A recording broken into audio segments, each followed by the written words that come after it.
Iran secara terbuka mengancam akan menyerang perusahaan-perusahaan teknologi asal Amerika Serikat yang dianggap terlibat dalam operasi militer dan sistem perang berbasis teknologi. Sejumlah nama besar seperti Google, Apple, Microsoft hingga Nvidia masuk dalam daftar target. Bahkan Iran menyebut mereka sebagai target sah dan meminta pegawai untuk meninggalkan kantor di kawasan Timur Tengah. Langkah ini menandai pergeseran besar dalam konflik modern saat perusahaan teknologi sipil kini masuk dalam area perang baik secara fisik maupun siber. Lalu apa makna ancaman ini dalam konteks geopolitik global? Apakah dunia sedang memasuki era perang baru saat data dan teknologi menjadi senjata utama? Sudah hadir bersama kami untuk diskusi dalam Sapa Indonesia Malam kali ini. Di studio sudah bergabung bersama kami Tia Mariatul, dosen hubungan internasional dari BINUS University, dan Alphonse Tanujaya, pakar keamanan siber. Bapak Ibu sekalian, selamat malam, apa kabar? Selamat malam. Terima kasih sudah datang ke studio Kompas TV untuk kita diskusikan lagi soal ini. Ancaman dari Iran akan menyerang perusahaan teknologi, Mas Alphonse, ini nada-nadanya Anda menangkap serius dan seberapa kuat sesungguhnya data-data itu jadi target berikutnya? Ini cukup serius dan sudah terjadi kan. Jadi dua pusat data center AWS di Timur Tengah menjadi korban serangan dan otomatis itu menimbulkan kekacauan. Jadi kalau di beberapa negara Timur Tengah kedaulatan datanya sangat kuat sehingga data-data penting itu tidak boleh ditaruh di luar negaranya. Nah, kalau data center diserang artinya data center lumpuh, lalu layanan-layanan yang berkaitan dengan data center itu akan terganggu. Contohnya apa? Layanan bank terganggu. Kenapa? Data center down, di bom, dia nggak bisa jalan. Lalu ada data center backupnya dibom juga di satu lokasi yang berbeda tetapi di negara yang sama. Nah, hal ini yang akan menimbulkan satu kekacauan. Walaupun ada redundancy, ada backup lokasi, tetapi itu mempertimbangkan kalau kesalahan teknis, bukan mempertimbangkan kondisi perang. Oke. Kalau kondisi perang sengaja diserang, yang dua-duanya. Jadi kasihan juga yang terikat pada kedaulatan data itu, mereka pengen mengamankan keluar negeri ke negara lain, nggak boleh diikat oleh aturan negaranya. Data orang lokal harus taruh di data center lokal gitu. Jadi sekarang mereka sedang kebingungan. Sehingga konsekuensinya, ini gambaran secara umumnya, konsekuensinya kalau itu terjadi, data backup itu dipindahkan ke negara lain, hal apa yang mungkin bakal terasa nanti secara umum, secara global ke masyarakat langsung? Secara hukum kalau data dipindahkan mereka melanggar hukum, tapi mungkin itu diperbolehkan. Tetapi dampaknya terhadap kita adalah jika data center di Middle East 1, Middle East 2 itu down, otomatis hyperscaler ini, Amazon, Google, dan yang lainnya akan cari yang backupnya, redundannya kemana. Larinya mungkin ke India, ke Singapura yang diincar. Nah, kalau misalnya larinya ke Singapura, ada AI, ada data center, lalu Indonesia kan backbone-nya ke Singapura juga kan. Nah, jadi mesti bagi-bagilah. Jadi cepat atau lambat akan terasa. Akses akan lambat.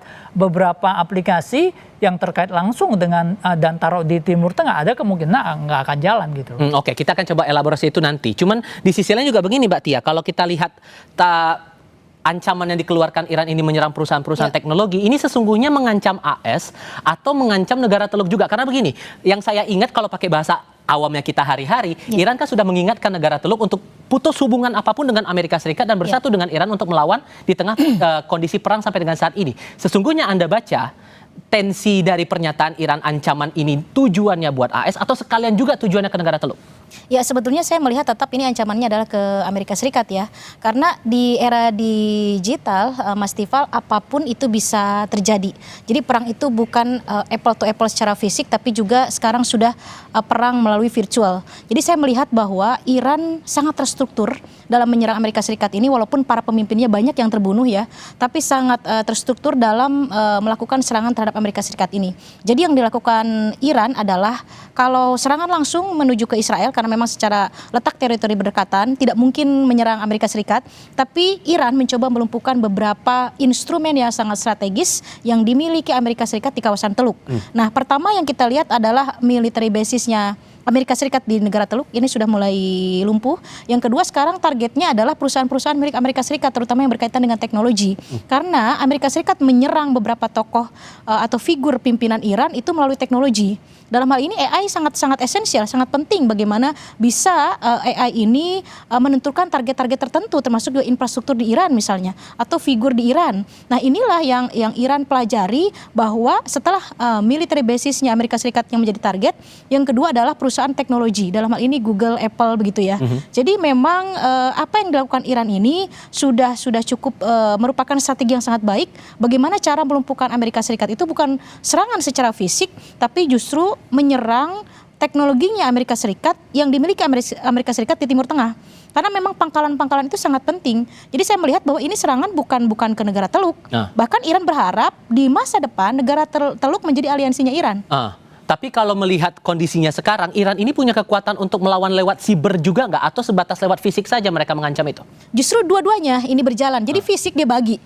Fisik dia serang ke Israel begitu ya, dan kita melihat beberapa serangan Iran cukup presisi atau cukup tepat sasaran di Israel begitu ya. Yang kedua adalah bagaimana serangan cyber juga tetap dilakukan. Nah, yang cyber inilah yang menuju ke serangan-serangan beberapa companies atau perusahaan milik Amerika Serikat di negara Teluk, karena itu paling memungkinkan, Mas Tifal. Jadi memang tidak mungkin ya menyerang langsung misalnya menyerang ke Indonesia begitu ya. Itu kan tidak mungkin. Jadi menyerang ke negara-negara yang berdekatan secara letak geografis dengan Iran, tapi itu dimiliki Amerika Serikat.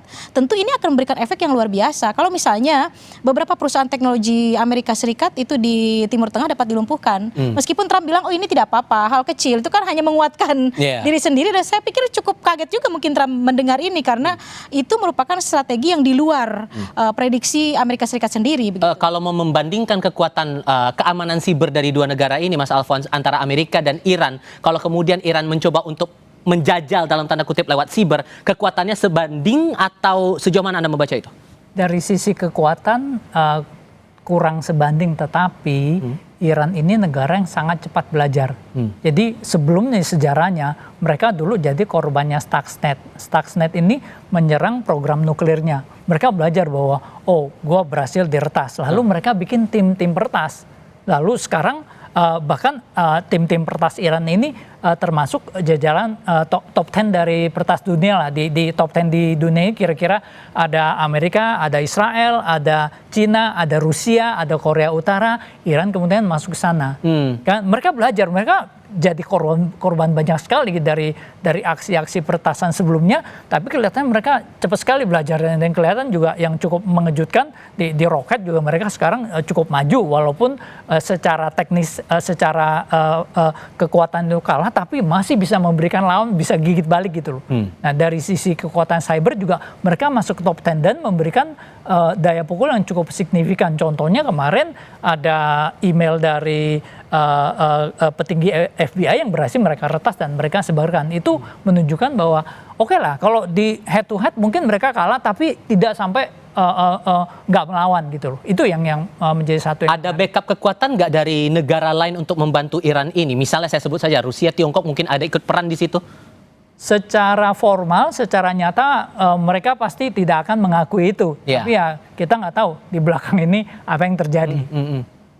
Potensi itu ada, Anda baca juga ada untuk konteks siber ini, serangan siber ini, Mbak? Kalau Arakci bilang kan bahwa Iran dengan Rusia itu mempunyai sejarah yang panjang dalam cooperation, almost cooperation, hampir semua kerjasama. Tidak hanya di ekonomi, saya pikir juga di bidang informasi intelijen dan juga termasuk di bidang cyber security ini. Tapi memang tidak diakui secara jelas ketika misalnya reporter CNN menyatakan di bidang apa saja, Arakci tidak mau menyebutkan. Yang pasti kami sudah memiliki kerjasama di hampir semua bidang. Saya pikir termasuk di cyber security ini. Tidak mungkin kalau tidak ada kerjasama dengan pihak lain. Iran yang notabene adalah di bawah sanksi Amerika Serikat begitu sesuai targetnya ketika menyerang Israel misalnya di Mona misalnya, itu adalah fasilitas training fasilitas nuklir Israel, walaupun tidak tepat begitu ya, tapi memang itu center daripada training fasilitas nuklir Israel, itu bisa tahu begitu. Kemudian ada beberapa infrastruktur Israel juga tahu, kemudian fasilitas Amerika Serikat di negara Timur Tengah juga tahu.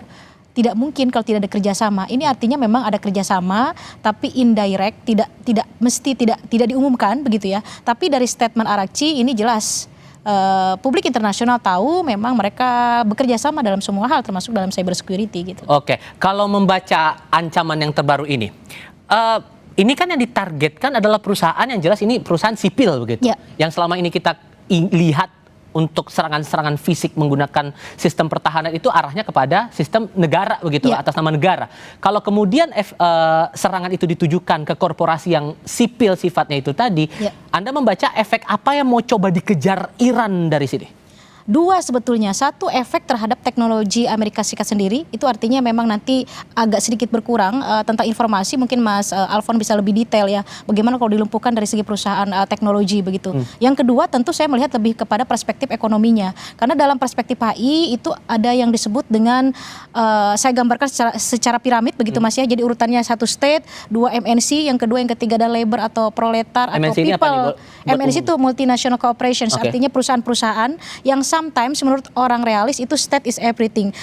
Negara itu di atas segalanya, dia decision maker. Tapi kadang-kadang menurut liberalis itu MNC juga punya peran dalam keamanan negara, dalam konflik, dalam membentuk keamanan begitu ya, dalam berkontribusi terhadap pembentukan ekonomi, economic development.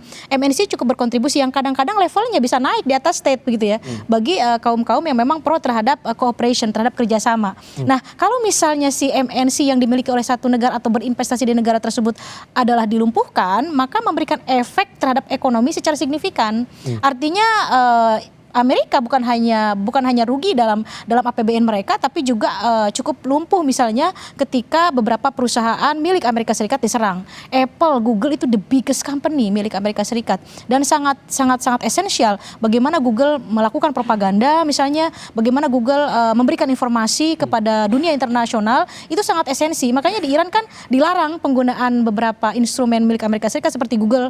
Itu kalau Mas visit ke Iran itu susah. Bagaimana kita googling nyari informasi melalui Google. Cina juga sudah melakukan itu ya. AI pun Cina tidak mengadopsi dari Amerika Serikat karena berbahaya begitu. Nah, ini kalau sampai dirusak begitu, ini memberikan efek yang cukup signifikan saya pikir terhadap kekuatan Amerika Serikat gitu. Gambaran secara sederhananya sih kalau terjadi upaya peretasan dalam tanda kutip penyerangan dalam konteks siber, Mas Alfons, hal mana yang mungkin akan coba dituju kalau konteksnya perang seperti sebesar ini?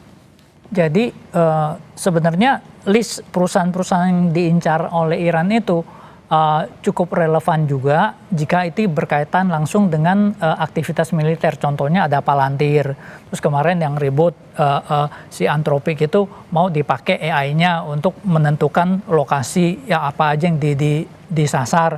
Lalu ada perusahaan-perusahaan terkait yang memiliki kontrak militer dengan Israel. Logically itu sih menjadi target yang sah karena memang diproses untuk menyerang Iran. Tapi dari seluruh list itu juga rasanya kalau Apple sama Tesla saya bingung, kecuali Iran bisa kasih buktinya. Nih Apple dan Tesla ini bukti. Tapi yang beberapa yang berhubungan militer langsung, Amazon, AWS juga itu memang secara tidak langsung memang teknologi digunakan dan itu kan ada farm AI-nya yang digunakan gitu. Jadi hal-hal itu yang perlu menjadi satu perhatian juga. Nah, bagi Indonesia ini sebenarnya menjadi satu wake up call gitu loh, bahwa kita nih belum ke AI sama sekali dan kita sangat tergantung ke Singapura. Jadi kalau misalnya di-cut di Singapura, internet kita setengah mati. Kemudian kedaulatan data kita juga sebenarnya ada aturan bahwa kedaulatan data di sini harus taruh di Indonesia, khususnya yang bank gitu. Tetapi ini tidak dijalankan dengan baik sehingga secara teknis ini malah menguntungkan jika terjadi serangan seperti ini kan. Data kita bisa taruh tempat lain, tetapi secara teknis investasi data center di Indonesia ini merugikan. Kenapa? Karena data kita taruh di tempat lain. Jadi nggak ada investasi masuk. Itu mungkin bisa menjadi pembelajaran bagi kita. Tapi kalau untuk konteksnya serangan yang dilakukan Iran yang niatnya ini entah itu fisik ataupun serangan siber lewat peretasan dan semacamnya itu, efeknya sama atau ada yang lebih besar dampak negatifnya dari dua jenis serangan itu, fisik maupun digital itu? Jadi itu biasanya dilakukan secara berbarengan. Dan ada serangan fisik yang tidak bisa ditangkal oleh pihak Amerika dan Israel. Kenapa? Kalau data centernya dihajar, udah kamu nggak bisa menjalankan fungsinya, mau nggak mau pindah. Tetapi kalau serangan secara cyber, mungkin mereka malah ini perang otak, perang kecerdasan lah. Jadi mereka akan lihat lu nyerangnya dari mana. Kalau dari Iran, logically agak sulit menyerang. Kenapa? Karena internetnya kan udah hilang. Mereka kan menyerang dari luar. Lalu yang menyerang dari luar, dari pihak Amerika dan Israel yang termasuk jago cyber tuh, dan backbone internet kan ada di mereka. Mereka bisa melacak, oh lu serang dari sini. Malah mereka mesti hati-hati, itu mesti ngadu pinter. Kalau serang dari sini, oke, gua tutup di sini atau dicari sumbernya, dihajar sumbernya. Jadi itu merupakan satu perang memang membutuhkan kecerdasan. Tetapi Iran bisa memberikan perlawanan yang cukup signifikan, yang cukup surprising sih. Oke, dengan Selat Hormuz ditutup, dibatasi lah bahasanya, ini sudah dampaknya skalanya sudah sangat luas Mbak Tia secara ekonomi. Kalau kemudian ada upaya penyerangan perusahaan teknologi oleh Iran ini, maka seperti yang Mas Alfons sudah sampaikan, ini jadi wake up call buat kita. Hal apa yang harus jadi wanti-wanti buat negara kita ke depannya? Tapi jawabnya nanti, kita jeda dulu. Tetap di Kompas TV. Kami lanjutkan diskusi setelah paket informasi berikut ini, Saudara. Presiden Iran Masoud Pezeshkian bilang serangan Amerika Serikat dan Israel ke negaranya bukan menunjukkan kekuatan, melainkan menunjukkan kebingungan dan ketidakmampuan mencari solusi. Serangan yang menghancurkan berbagai fasilitas farmasi, kemudian membunuh anak-anak, dinilai tidak memiliki tujuan dan malah merusak Amerika Serikat.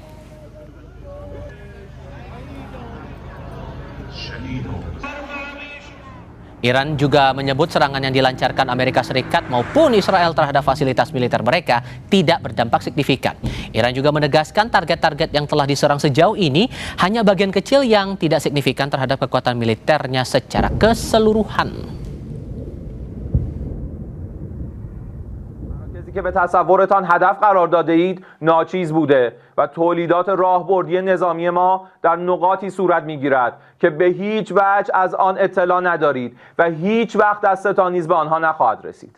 زحمت شما را کم میکنیم مبنی بر اینکه موشک‌ها، پهپادها و تجهیزات راهبردی ما را نشمارید چون قطعاً به خطا میروید و به جایی نخواهید رسید. شما باید تاوان تجاوزی که آغاز کننده آن بودید را به ملت شرافتمند، عزیز و مسلمان پس بدهید. Masih bergabung di studio Kompas TV, Tia Mariatul, dosen hubungan internasional BINUS University, dan Alfons Tanujaya, pakar keamanan siber. Kalau membaca kondisinya seperti ini, Mbak, apakah kemudian negara Teluk akan mengambil peran atau bertindak kalau kemudian perusahaan-perusahaan teknologi yang ada di sana diserang? Kalau sampai tidak menyentuh hal-hal esensi buat mereka, mungkin mereka hanya diam.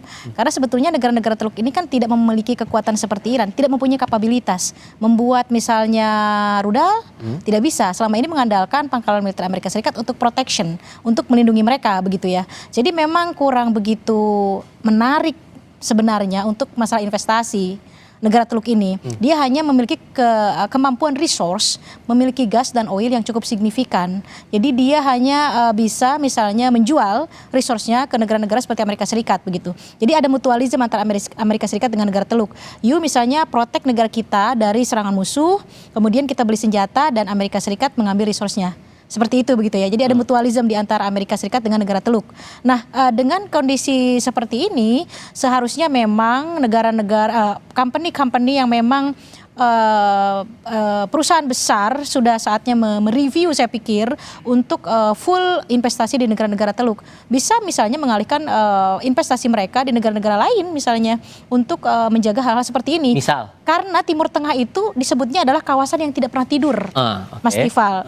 Artinya tidak pernah tidur, mungkin saat ini, mungkin nanti akan ada end, this war, akan selesai perang ini, tapi akan timbul lagi permasalahan yang lain.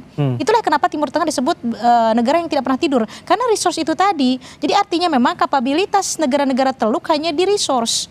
Jadi sebaiknya negara-negara besar yang memiliki kapabilitas teknologi harus memikirkan atau mereview ulang untuk berinvestasi di negara lain. Misalnya kenapa tidak memikirkan mereka untuk berinvestasi di Southeast Asia? di negara-negara Asia Tenggara misalnya, di Indonesia misalnya, ini cukup negara yang cukup besar, the biggest market in Southeast Asia. Kenapa tidak dicoba? Malah kita di reject ya. Waktu Apple kunjungan ke sini malah kita di reject. Coba kalau misalnya investasi di sini, siapa yang akan menyerang kita? Apalagi kita mampu membranding bahwa kita negara non-blok yang tidak terafiliasi dengan manapun. Ini cukup secure saya pikir untuk beberapa perusahaan besar yang akan investasi di kita.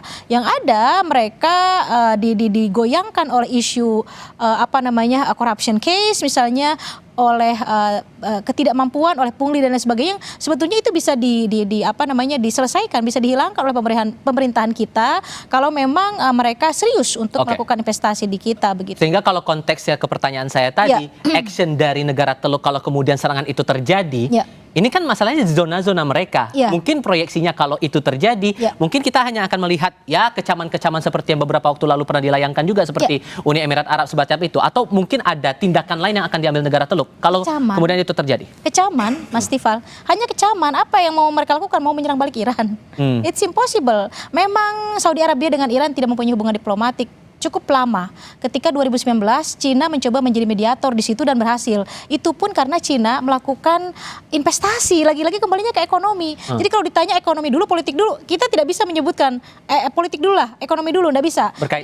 Berkaitan dua-duanya. Jadi ketika Cina melakukan investasi di Saudi Arabia, misalnya dalam hal Huawei, itu kan perusahaan milik Cina begitu ya. Saudi cukup longgar dengan catatan, ada catatannya, tidak ada makan siang gratis. Anda bisa mempunyai hubungan diplomatik dengan Iran karena Cina kan cukup dekat dengan Iran. Akhirnya Saudi Arabia di bawah MBS available untuk membuka hubungan diplomatik dengan Iran dengan mediator Cina begitu. Nah, Cina melakukan ini untuk mencegah hegemoni Amerika Serikat yang berlebihan di Timur Tengah.